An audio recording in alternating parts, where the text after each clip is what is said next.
It's that time of year again, where we can start looking forward to all the massive video game titles hitting new and old consoles alike this year. So get hyped! It's not gonna happen, they're gonna be delayed. Huh? What? What do you mean we probably won't get half of these? Okay, it's true. It saddens me to say, but given the state of the world right now, and how game release dates are more of a placeholder than anything else, I can see at least half the games on this list not even making it out this year. Having said that, we can only go off what's been reported along with a few exciting rumours along the way. So let's push all the negative thinking aside and get hyped for the top 10 games coming in 2021. Note before we get started, this is my own personal list, me, Mikey, rather than a joint one for all the respawning guys. So don't at me when the likes of Halo Infinite and Deathloop don't pop up in this list. I just don't like first person shooters, okay? Jeez. Number 10, Far Cry 6. First up, it's a first person shooter. Okay, Far Cry gets a pass, alright? Admittedly, I haven't been too high on the series, since Far Cry 3 surprised me with its mix of brilliant first person open world gameplay and a fantastic story to boot. Despite its weird 50-50 choice ending, it made me excited for future Far Cry releases. Sadly, other titles just haven't lived up to expectations for me, but I have a great feeling about this upcoming 6th installment, especially with the power of next-gen consoles behind it. You understand now? Brilliant.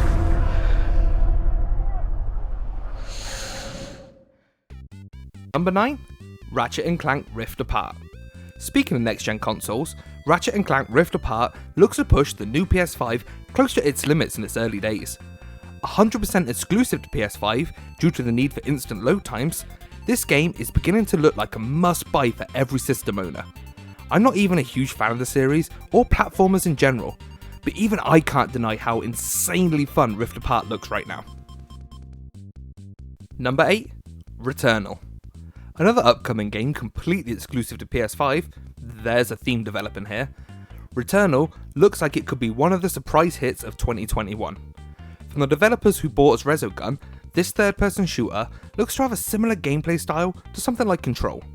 Releasing in March, we won't have to wait long to see how well Returnal makes use of the PS5 features, and whether or not it can live up to the hype of its badass trailer. I mean, just look at this, it looks so cool.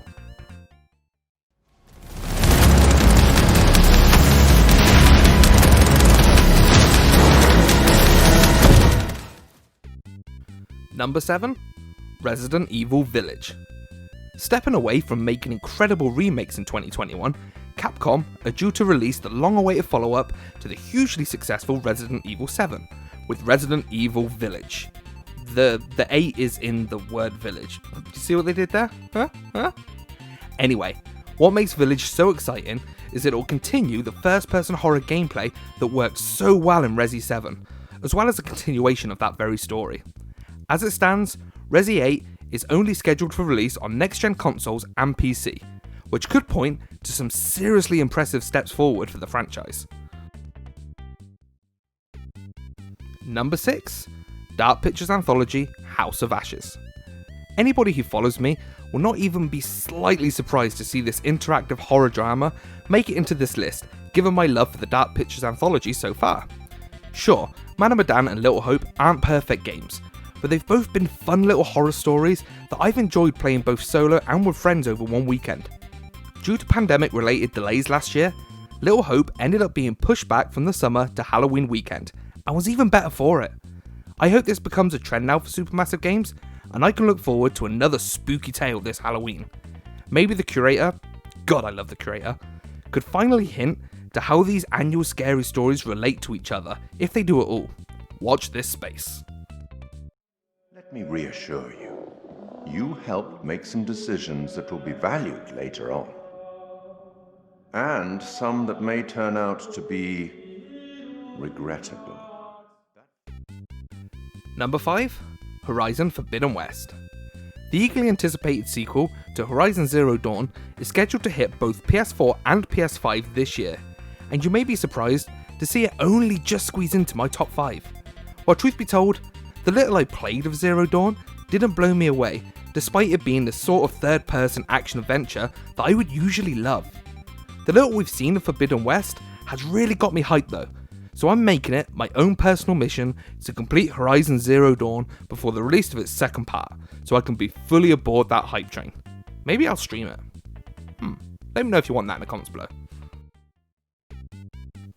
Number 4. Gotham Knights. They say the definition of insanity is making the same mistake over and over again. At least I think it is anyway. Anyway, this time last year, I placed Marvel's Avengers high on my 2020 list while still living in a fantasy world and believing the live service game could be brilliant. Well, here we are again, except this time it's a DC game. It's worth pointing out that Gotham Knights is not actually a live service game to be fair, so I'm a little more confident in WB Montreal's ability to deliver on the game. Instead of the soulless cash grab that was Avengers, Gotham Knights claims to be an online co-op RPG set in a Gotham City where Batman is dead. There's no doubt if this were a proper single player game, then it would be in my top 2. But with any online game, it's made me wary. Surely I can't be burnt again, right? Right?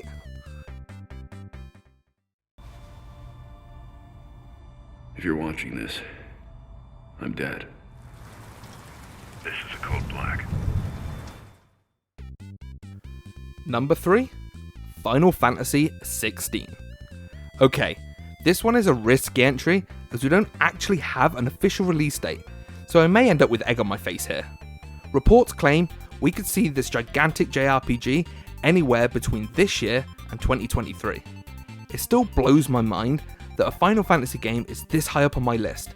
Those of you who have been around for a year, you mad but wonderful people, might remember me sticking Final Fantasy VII Remake in the number 10 spot this time last year as a bit of a joke, as I used to be the anti-Final Fantasy guy around these parts.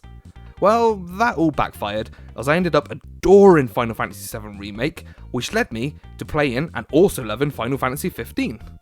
By the time the reveal trailer for Final Fantasy 16 rolled around, I found myself well and truly hyped for that upcoming Final Fantasy game for the first time in my life. Here's hoping we can get a miracle and actually see it released this year. Number 2. Hogwarts Legacy. Oh lord, this game looks incredible. Everything about Hogwarts Legacy just sounds like a dream for any Harry Potter fan. Set in the 1800s, developer Avalanche Software doesn't have to worry about creating plot holes or ruining beloved characters. They have near endless freedom to create their own wizarding world in which we get to play around in with our own created character. Although we haven't seen too much gameplay yet, the little we have seen is enough to fire this RPG into the top 2 games for yours truly. I well and truly hope Hogwarts Legacy can keep to its initial 2021 release date, as it could be a genuine contender for Game of the Year if it hits on everything it promises to. Journey ahead will reveal what you stand for.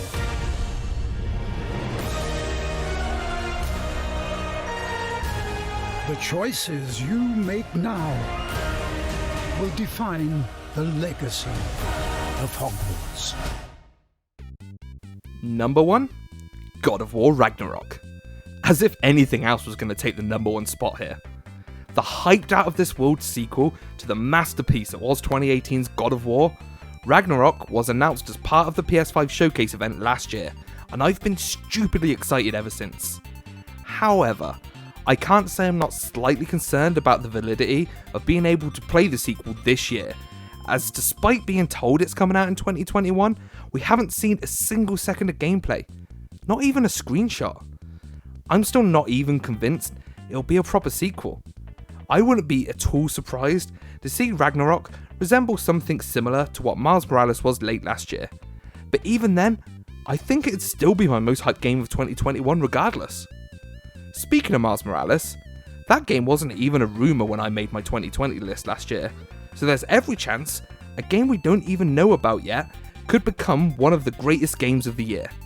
What are your most hyped games of 2021? Make sure to let me know in the comments below, or by hitting us up over on our Twitter at RespawningUK. And while you're at it, why don't you check out the website respawning.co.uk for all the latest news, reviews and opinion pieces. Thank you for watching this video. If you've enjoyed it, make sure you hit that like button and subscribe as well for more content just like this. Once again, I've been Mikey, thanks again, and I shall catch you next time.